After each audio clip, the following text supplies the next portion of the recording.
അങ്ങനെ വലിയൊരു പോരാട്ടത്തിനൊടുവിൽ big boss season 7 വിന്നറായിട്ട് അനുമോളെ തിരഞ്ഞെടുത്തിരിക്കുകയാണ്. PR വർക്കിൻ്റെ പൂർണ്ണ പിൻബലത്തോടു കൂടി തന്നെയാണ് അനുമോൾ വിജയിച്ചിട്ടുള്ളതിൻ്റെ ഏറ്റവും വലിയ തെളിവാണ് ബിഗ് ബോസിലേക്കുള്ള റീ എൻട്രി. കുറച്ച് പേര് ചേർന്നിട്ടുള്ള ഒരു റീ എൻട്രി ഉണ്ടായിരുന്നു. അത് ബിഗ് ബോസിൻ്റെ വെൽ പ്ലാൻഡായിട്ട് അവർ എക്സിക്യൂട്ട് ചെയ്തു. അവിടെ നടന്നിട്ടുള്ള കാര്യങ്ങളൊക്കെ നമ്മൾ കണ്ടതാണ്.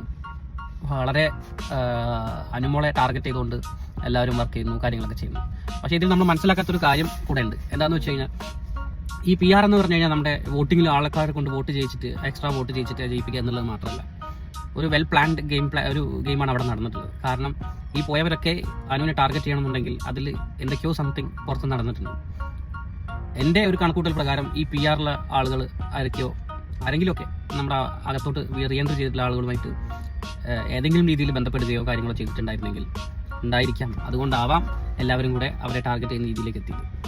അതുകൊണ്ട് എന്തായി അവർക്കറിയാം, അങ്ങനെ ഇപ്പോൾ ഒരാളെ മാത്രം ടാർഗറ്റ് ചെയ്ത് അവരെ ടോർച്ചർ ചെയ്ത് കഴിഞ്ഞാൽ സ്വാഭാവികമായിട്ടും ഈ കുടുംബ പ്രേക്ഷകരും അല്ലാതെയുള്ള കുറച്ച് പേരും എന്തായാലും അനുമോളെ സപ്പോർട്ട് ചെയ്യുന്നുള്ളത്.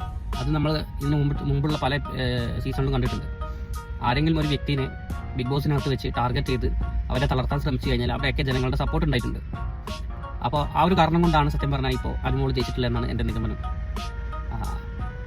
അനീഷിൻ്റെ കാര്യം വരുവാണെങ്കിൽ വെറും ഒരു കോമണറായി വന്ന് ഒരു PR ബലത്തിൻ്റെ സപ്പോർട്ടും ഇല്ലാതെ തൻ്റെ ഇൻസ്റ്റാഗ്രാം ആയിക്കോട്ടെ മറ്റ് അക്കൗണ്ടുകളായിക്കോട്ടെ ഒന്നിലും തന്നെ ഒരു പോസ്റ്റോ സ്റ്റോറിയോ ഷെയർ ചെയ്യാതിരുന്ന അനീഷ്, അല്ലെങ്കിൽ അത് ഹാൻഡിൽ ചെയ്യാൻ ഒരു PR ഏജൻസിയെ ഏൽപ്പിക്കാതെ ഒന്നാം സ്ഥാനത്തിനായിട്ട് ഭയങ്കര ഭീകരമായ മത്സരത്തിലേക്ക് എത്തിച്ച അനീഷല്ലേ ശരിക്കും പിന്നത്. ഒരു PR ബലം കൂടെ അദ്ദേഹത്തിന് ഉണ്ടായിരുന്നെങ്കിൽ എന്താവുമായിരുന്നു അപ്പോൾ അവിടുത്തെ അവസ്ഥ ഒന്ന് ചിന്തിച്ചു നോക്കിയാൽ. ഒരു കാരണവശാലും അനീഷിനെ താഴെർക്കാൻ പറ്റില്ലായിരുന്നു. അപ്പോൾ എൻ്റെ മനസ്സിൽ എന്തായാലും അനീഷാണ് പിന്നത്. എന്തായാലും വിജയിച്ചത് അനുമോളാണ്. അനുമോൾക്ക് ഒരു കൺഗ്രാജുലേഷൻസ്. അപ്പോൾ നമ്മളിതിൽ നിന്ന് ഒരുപാട് കാര്യങ്ങൾ പഠിക്കാനുണ്ട്. ബിഗ് ബോസിൽ നടക്കുന്ന ചില കാര്യങ്ങൾ, അല്ലെങ്കിൽ PR ഏജൻസി അവർക്ക് എന്തൊക്കെ ചെയ്യാൻ പറ്റും എന്നുള്ളത് നമുക്ക് ഇതിൽ നിന്ന് മനസ്സിലായി. നാളെ നിങ്ങളൊരു ബിഗ് ബോസ് മത്സരത്തിലേക്ക് പോകാൻ വിചാരിച്ചിട്ടുണ്ടെങ്കിൽ നാളെ ഒരു PR കൂടെ കണ്ടതിന് ശേഷം പോവുക. Okay, thank you.